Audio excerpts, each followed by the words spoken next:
It has been a busy week in Tallahassee for lawmakers. In a rare Sunday session, Florida legislators passed a nearly $89 billion budget for next year. That's the largest in Florida history. That one brief shining moment you get so few times in government, where the Democrats and the Republicans were listening to each other and working together, the House and the Senate listening to each other and working together, the governor, sheriffs, school superintendents, and most importantly, the students and the parents. While it's thorough, here are four big topics: opioid abuse, land preservation, student financial aid, and school safety. First up, the new budget includes $53.5 million to fund treatment and prevention of opioid abuse. Second, it sets aside $100 million for Florida's land preservation program, which allows the state to purchase environmentally critical land. Third, nearly $124 million goes towards student financial aid, including permanently expanding the Bright Futures academic and medallion scholarships. And hours before the budget vote, the governor signed a sweeping education bill that includes creating the country's first private school voucher program for bullied students, among other things. Expands school choice, which I think is very important, giving our parents more opportunities to pick the school that their child's going to go to. Expands the use of Gardner scholarships.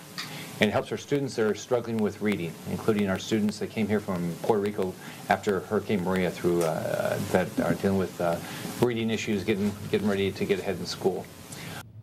And the biggest part of the budget, school safety. $400 million was set aside for public and school safety as part of a bill the governor signed into law on Friday.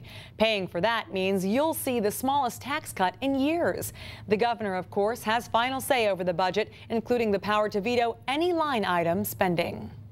A new budget means new funding for your child's school, and a lot of that is to improve safety. But there are a lot of numbers, and as 10 News reporter Josh Sidorowitz is finding out, some school leaders and sheriffs say they're not quite adding up. Here is where we are at with this. The new school safety bill, which is now law, allocates more money with the goal of putting a school resource officer on every public school campus in Florida. That means we are going to need about 1,500 more deputies, according to the Florida Education Association's estimates. And that is not cheap. The Florida Sheriff's Association says the price tag going to be around $360 million. There is just one problem, though. Lawmakers only set aside $162 million for more SROs, which, I'm no math whiz, but that's about $200 million fewer dollars than what is needed. Take Pinellas County, for example. The sheriff has said he expects he needs to hire 92 more deputies, costing $6.2 million to comply with this law. However, Pinellas schools are only getting about $2.9 million more dollars to hire those additional resource officers. The Pinellas superintendent even sent out this open letter this weekend. He estimates to make up the difference for more SROs, along with more funding needed for mental health programs. That's going to cost the district $3 million it just doesn't have. In Manatee, a spokesperson told me they hadn't even had a chance to evaluate all the new numbers yet to figure out how much of the tab the state will pick up. And remember, they made headlines just a few weeks ago when they opted to put an officer or deputy in every school before lawmakers even took action. At this point, I am still working to get cost breakdowns from Hillsborough, Polk, Pasco, and Sarasota counties. And if districts cannot afford the additional SROs or don't want to pay for them out of their own funds, they can still comply with law by arming someone who already works at the school under the state's newly created and controversial Guardian program.